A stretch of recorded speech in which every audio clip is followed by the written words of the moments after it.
listening to Under the Umbrella podcast. Each week, we'll discuss various topics under the umbrella of the LGBTQ community. And I'm your host, Angel.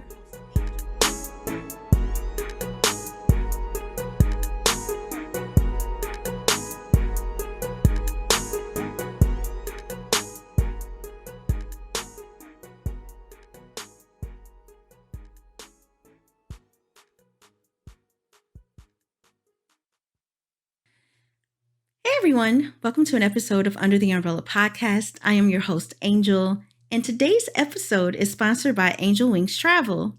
No, this is not my side gig. Angel Johnson, the owner of Angel Wings, is an independent travel advisor who specializes in LGBTQ travel.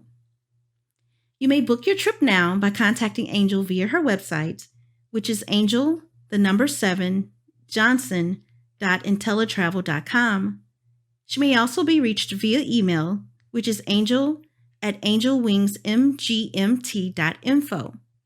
Her contact information and the links to follow her on Facebook and Instagram are attached to this episode and on YouTube in the description section. Y'all go get those trips booked. They are super affordable.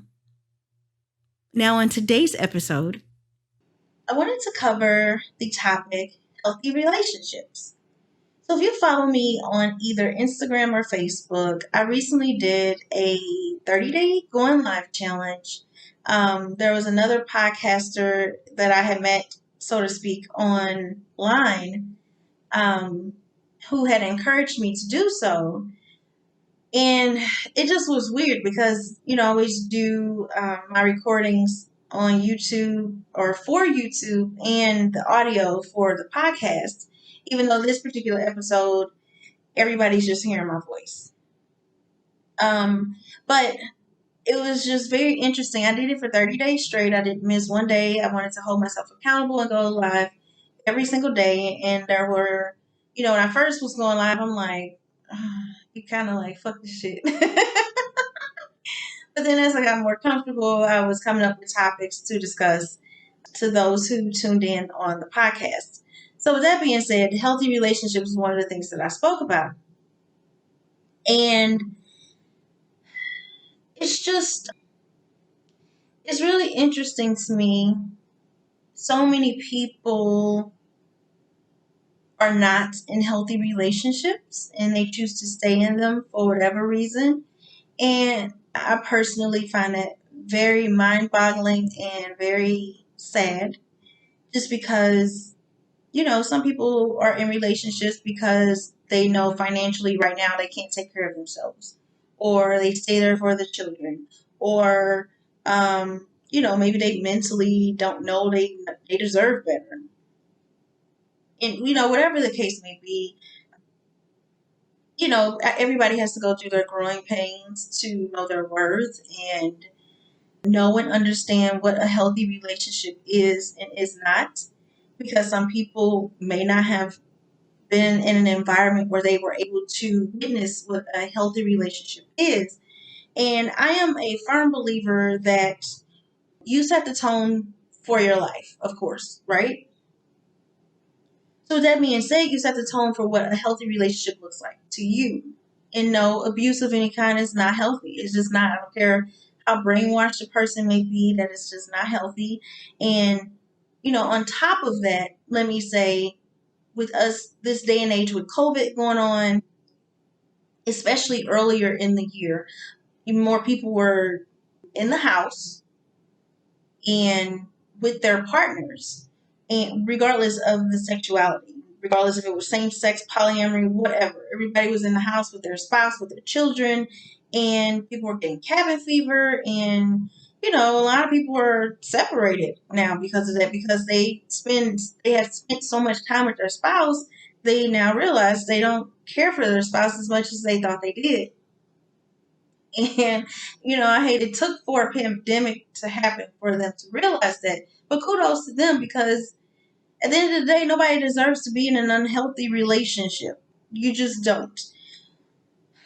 Anywho, with that being said, I wanted to share something that I had shared on there. And basically, I had an epiphany literally while I was sharing this. And in the past, I've always said relationships require a lot of work, a lot of hard work, is what I would say, actually, verbatim.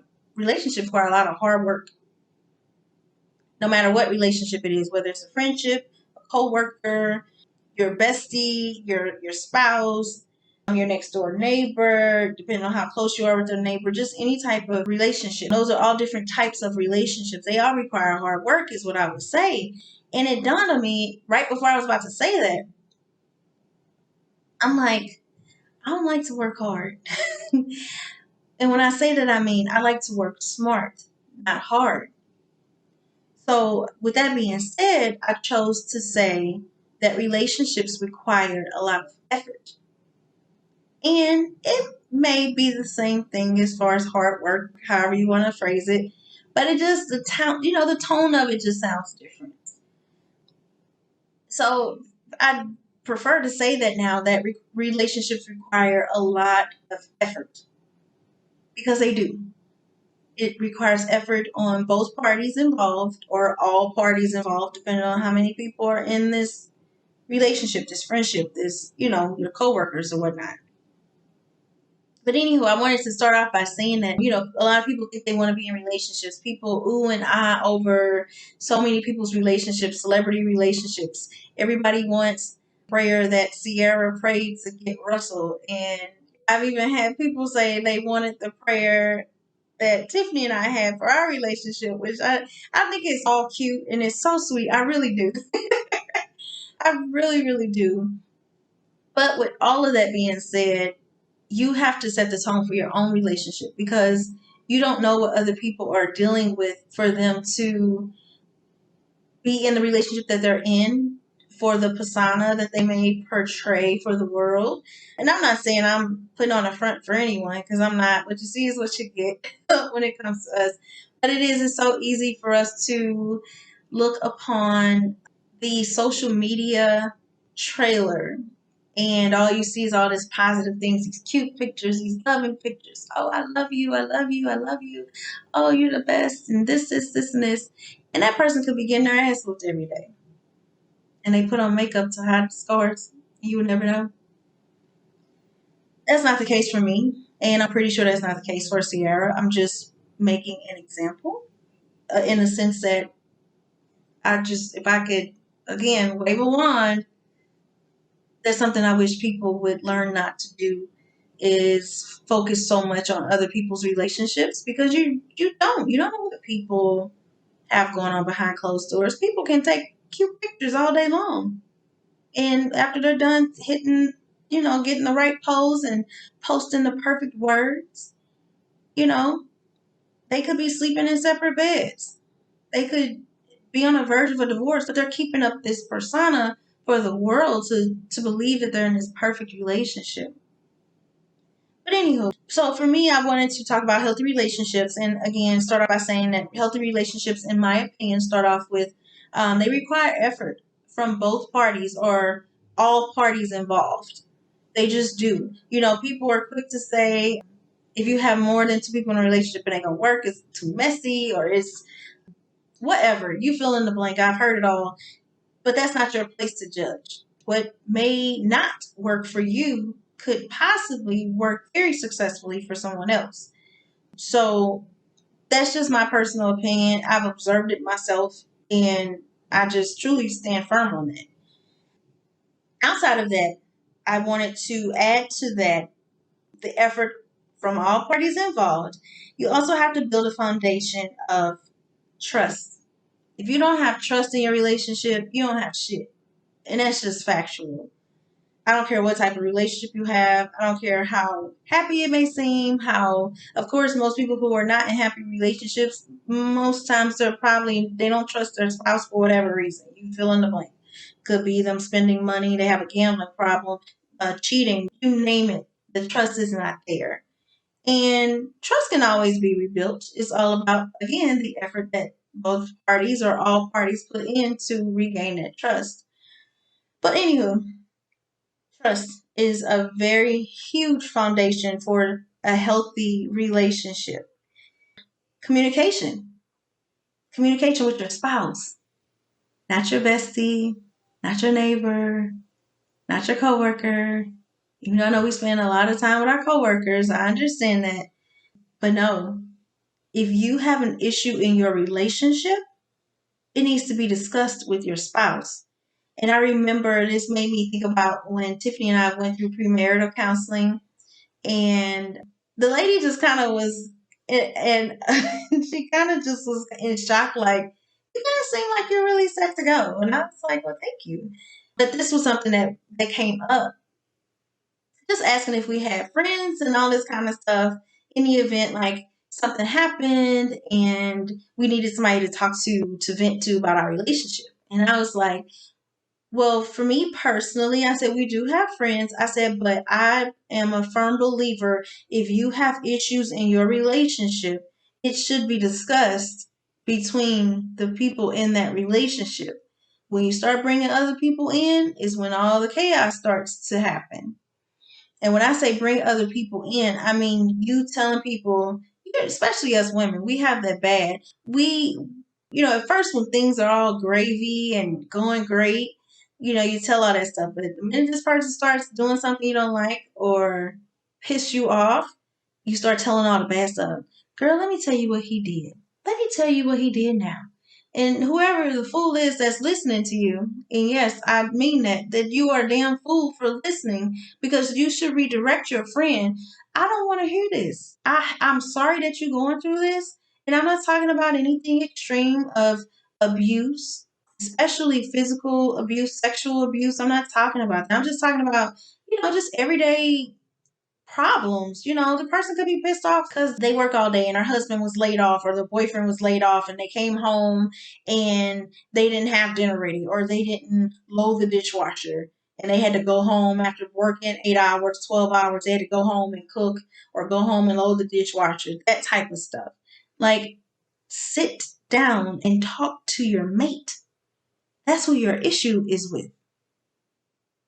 You two are the only ones, or whoever is in this. I'm just gonna focus on a relationship with two people, so I don't have to keep. I don't keep going back. I'm trying to be inclusive of those in open relationships, polyamorous relationships. Y'all know I love y'all. Mad shout out to y'all. Y'all know I love you. I've had conversations about that on this podcast, but just for the sake of this conversation, I'm just talking about just so I can continue on and not keep going all around. Two people in the relationship. That's who you need to speak to if you're having issues. When you start inviting your best friend in or the homie in or a coworker in, especially when you never know, first of all, who's sitting back waiting for there to be an issue in your relationship.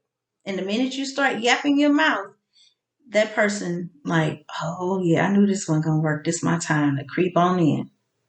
Mm-mm. Nope. Especially if you're in a monogamous relationship.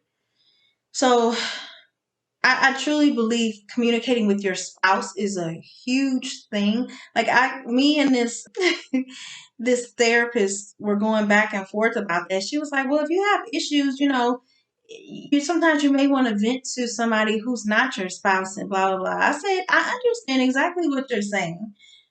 I understand." I said, "But I respectfully disagree with you." I said, "I firmly believe that's why so many people have so many issues in their relationships because they bring too many people in. And I'm not talking about escapades and all that kind of stuff. I'm talking about when it comes down to the core of your relationship. And it don't have to be anything negative. It could be something good as well. That conversation needs to happen with your spouse. I truly believe that. And there's not a person in this world that can convince me otherwise. Let's see. So we have trust, we have communication, honesty. Honesty is very important, right? And honesty goes along with trust, and to me, but all of these coincide with one another. In my opinion, these are like five things that I feel like are a great foundation for a healthy and happy relationship. I really do believe that. But honesty, if you are not being honest in your relationship, what the fuck are you doing in a relationship? Seriously.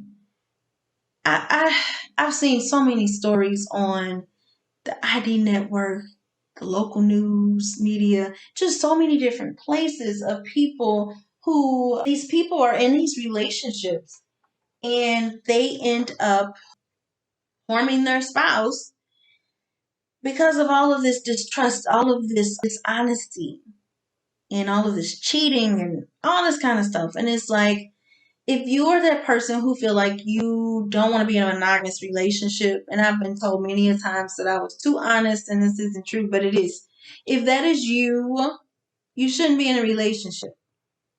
Like, whatever the boundaries are for your relationship. So if you are in a monogamous relationship, that is the condition of your relationship amongst whatever else you set forth. If you can't be with this one person, then you don't need to be in a relationship. You don't need to be dishonest and untrustworthy. You just don't.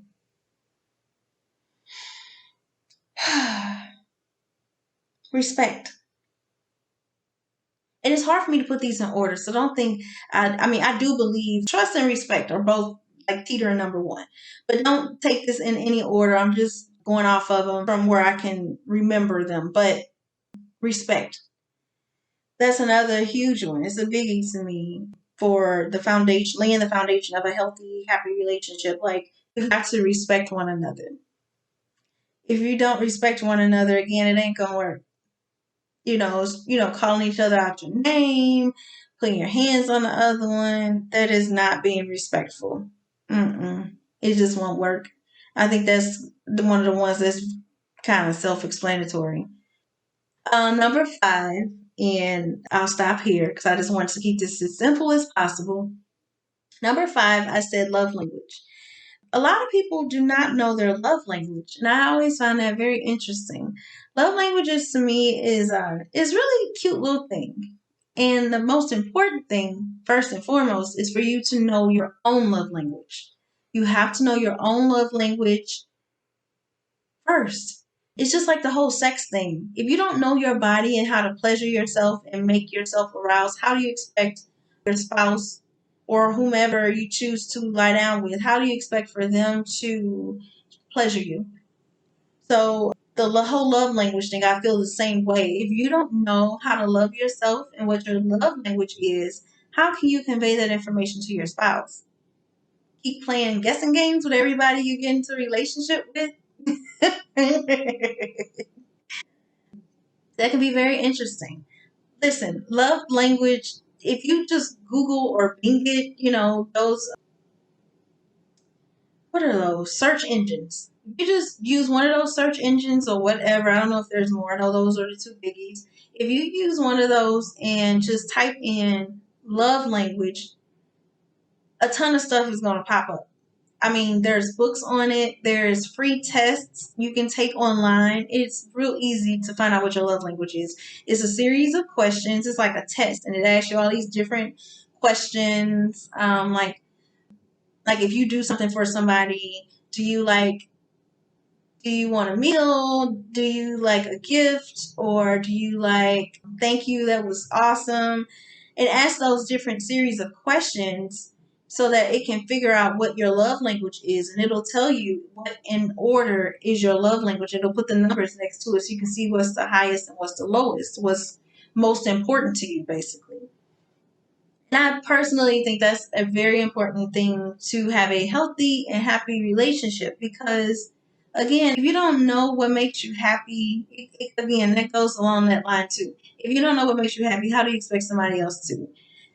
So I truly feel that way when it comes to the whole love language being happy and sex. Like, those three things, I truly believe that. Like, if you don't know who the fuck you are as a person, inside and out, mind, body, soul, spirit, however you want to phrase that, sexually, how do you expect anybody else to? And I think that's what a huge problem is for so many people in relationships is people get into relationships and they get mad because their spouse is not doing something the right way. And it's, you haven't told them how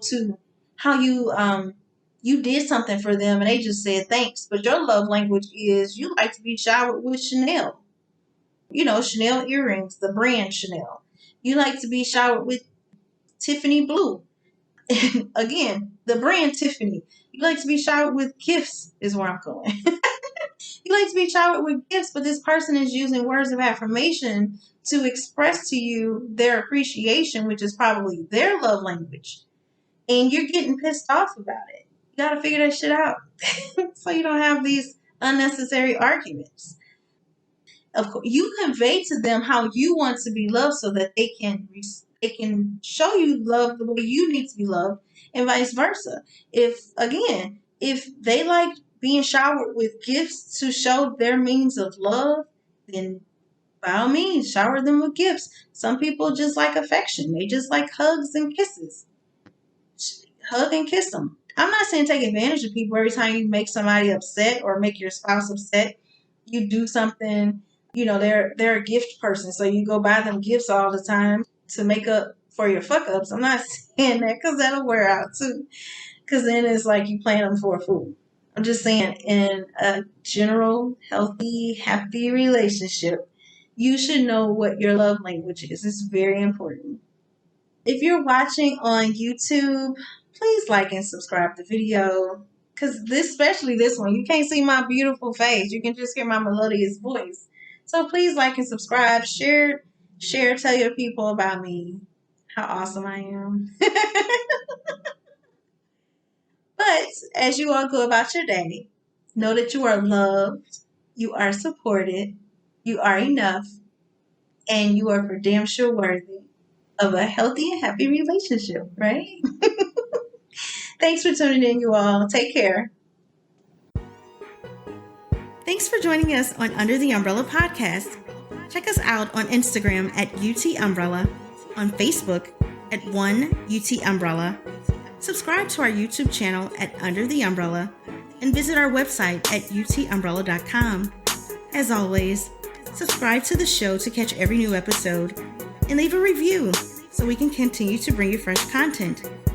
If you had a question to submit for the Ask Angel segment, please submit to contact@utumbrella.com. See you next week.